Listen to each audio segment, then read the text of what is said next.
आपको एक पल के लिए यकीन नहीं होगा कि हवाई जहाज के छोटे छोटे टुकड़े कर खा जाने वाला दुनिया का एकमात्र ऐसा इंसान जो जिंदा रहने के लिए सिर्फ धातु की ही बनी चीजें खाता था, जिसके चलते पता नहीं कितने कंप्यूटर, झूमर, साइकिल, शेविंग ब्लेड और हवाई जहाज इसकी बलि चढ़ गए।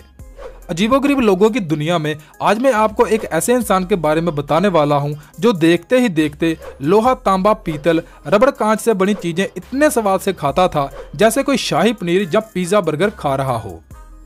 15 जून 1950 को फ्रांस के ग्रेनोबल शहर में पैदा हुए मिचेल लोटिटो, जिसे फ्रांस में माशे माउथ मैगनेट आउट के नाम से जाना जाता था, जिसका मतलब था सब कुछ खा जाने वाला।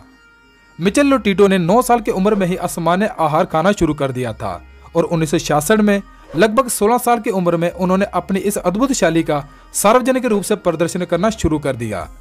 दरअसल लोटिटो पिका नाम की बीमारी का शिकार था, जो एक ऐसी मनोवैज्ञानिक बीमारी होती है जिसमें उन पदार्थों को ही खाने की भूख होती है जो गैर पोषक होते हैं, जैसे टीवी, अलमारी, बिस्तर आदि। डॉक्टर्स के अनुसार लोटिटो की पेट और आंतड़ियों में चमड़ी की एक मोटी परत थी, जिसके कारण नोकीली और ब्लेड जैसी चीजों से उसे कोई नुकसान नहीं होता था।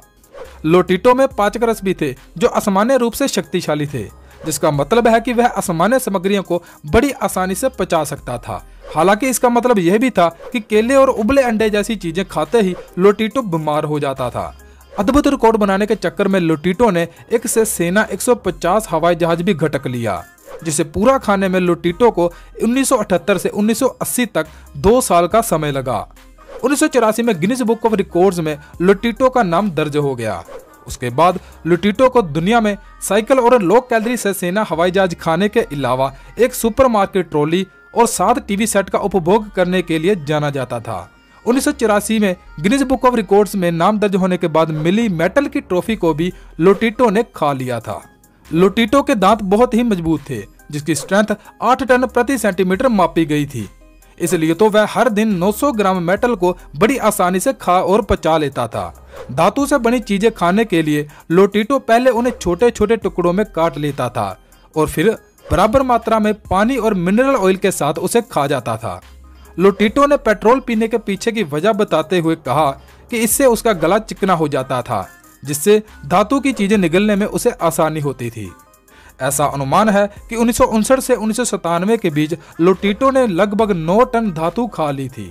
25 जून सन 2007 को मिचेल लोटिटो की बिना किसी बीमारी के 57 साल की उम्र में मौत हो गई थी।